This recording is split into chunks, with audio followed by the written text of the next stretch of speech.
It is springtime, and I am ready for my first ride of 2019. I'm not going far, just around the block. And while I was on my ride, I got thinking about my camping gear. Thought I should get some of it out, set it up, make sure the mice haven't gotten to it over the winter, make sure everything's in good shape. I've also got some new gear that I haven't tried out yet, so I want to get that out.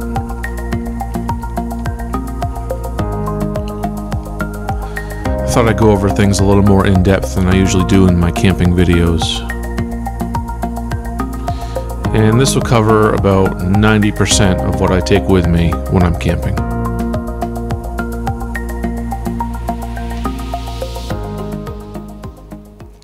And the first thing I bring with me is always a tarp. And it's the only piece of gear that I brought with me on every camping trip and have never used. It's great for putting over the tent or under the tent or keeping firewood dry, but I've just never felt the need to use it. So, and speaking of tents, I do have a new tent this year. This is a 2-man tent as compared to my 1-man tent that I usually bring with me. A little bit bigger footprint, but I'm looking forward to the extra space. And this is a Lynx 2 backpacking tent from Alps Engineering. And I got this for Christmas and haven't set it up yet, so I thought I'd take some time to do that. I think it takes me about 6 minutes to set this up. So it's not too bad, especially for the first time.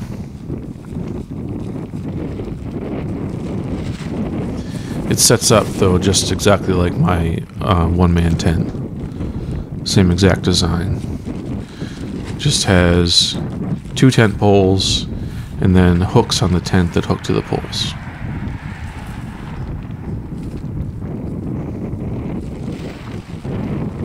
It's a little windy today, and I debated on whether or not I wanted to make this video or not in the wind, because it's kind of hard to set up a tent and keep a tarp flat in the wind, but I decided I'd give it a try. You know, when you're out camping, things aren't always in perfect condition, so it's good experience to set it up with a little bit of wind, especially where I camp on lakes and open areas quite often. It's quite often windy.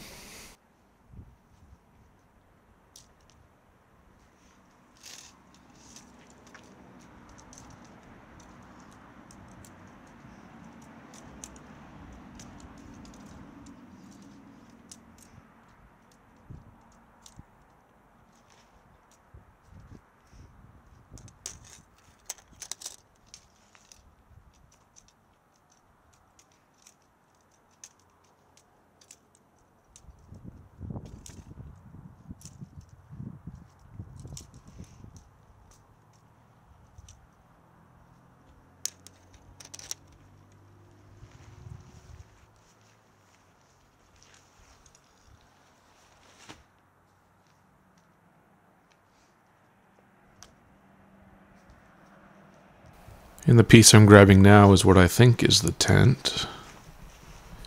And it takes me just a minute to figure out that's actually the fly.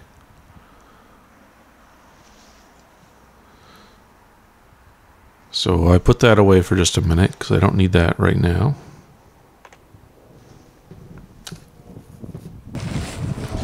And I grabbed the actual tent.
One thing that I do quite often when I'm camping is to stake the tent down even before I put the poles in, just get everything stretched out and put stakes in.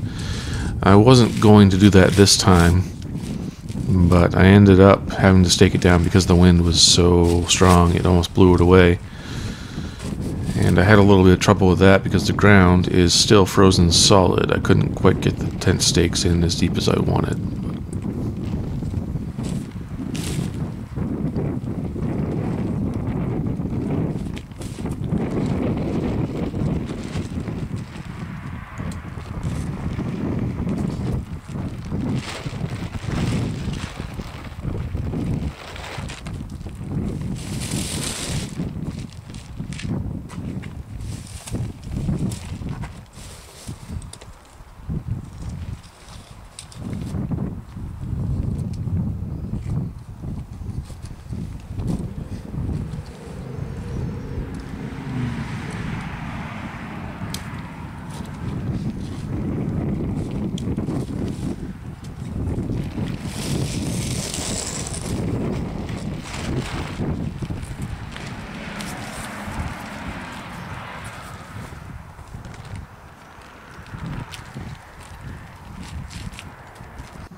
And after I get it somewhat staked down, I put the camera inside so you can get a view of how much space there is in there.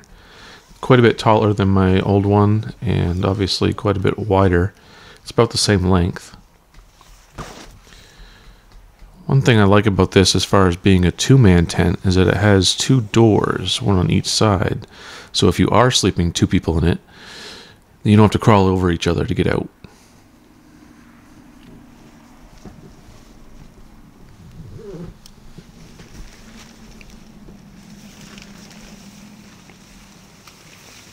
And here comes the rainfly.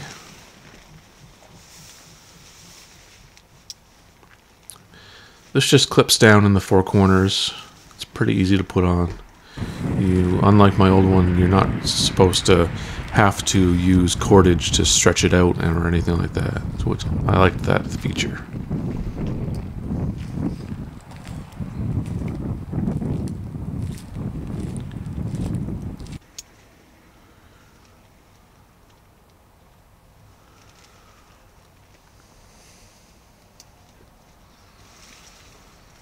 And there we are.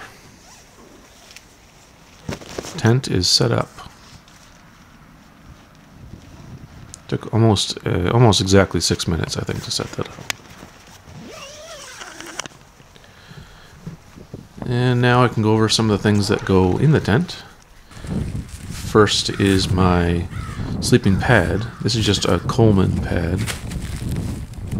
Self-inflating.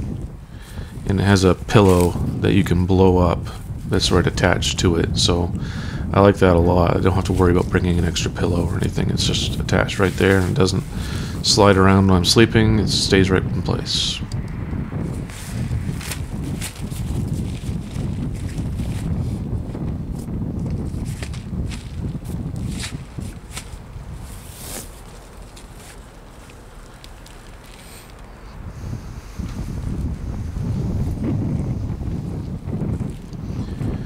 Then we have my sleeping bag.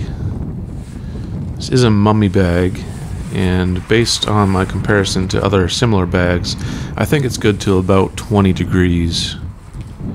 I've used it down to about 28 degrees, 30 degrees, and it's been more than enough, very warm.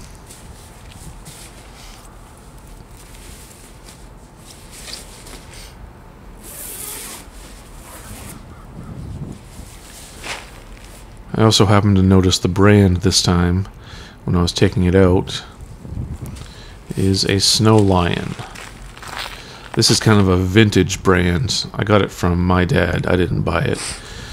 It was a hand-me-down, and he's had it probably forever. So these are pretty old, but they don't build them like this anymore.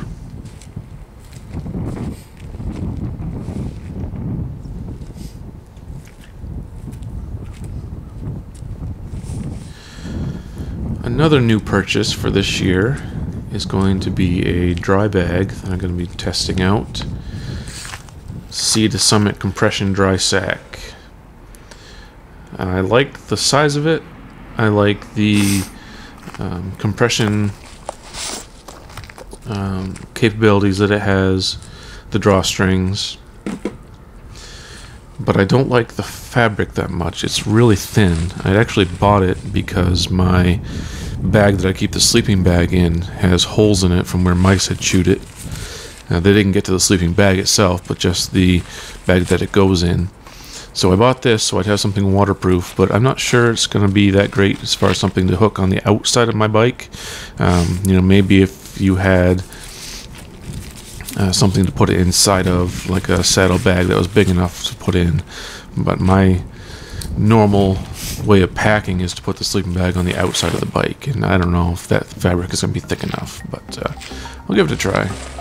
And I'll throw it in there so it doesn't blow away while I'm talking about some of the other things I go camping with. So now the fun stuff. We get to talk about knives and fishing. I do bring my fishing rod with me almost every time I go. This is a collapsible one, which is pretty much your only option when you're on a motorcycle, I think.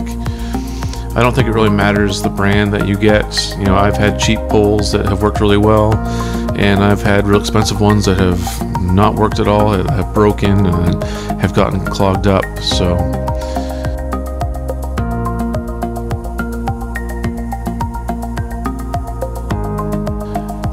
as far as the knives and tools that I bring, this is a hatchet that I got from Home Depot. It's an S-wing, and it has chopped down a lot of trees in its day. I've had it for about 10 years, and it's still going strong. But for this year, I got a replacement for it. It's this Gerber Bear Grylls Signature Edition hatchet.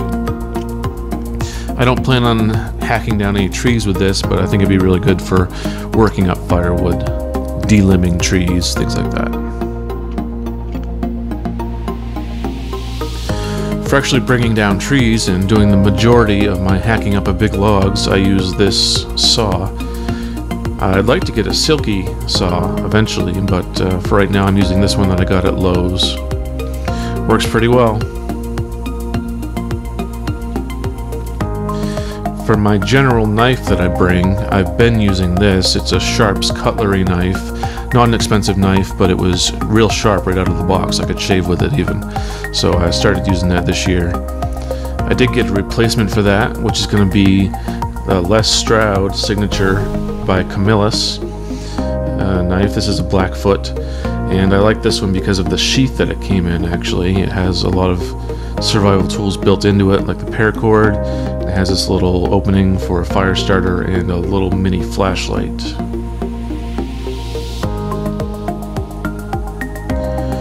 And I never leave home, at least not on the bike, without my Leatherman. I really recommend bringing any kind of multi-tool with you, as long as it's a multi-tool. It doesn't have to be this one. You know, I like Leatherman, and I like the Wave very much, but I think just about any one of the many multi-tools that are out there would be very useful on the bike. And that literally covers 99% probably of everything that I bring camping. The rest of it is either clothes or food. And that's it for my ride. I just went around the town a little bit, came back. It was about 40 degrees, so a little chilly. But it was good to be out there. So I'm looking forward to doing more camping videos this year. And thanks for watching.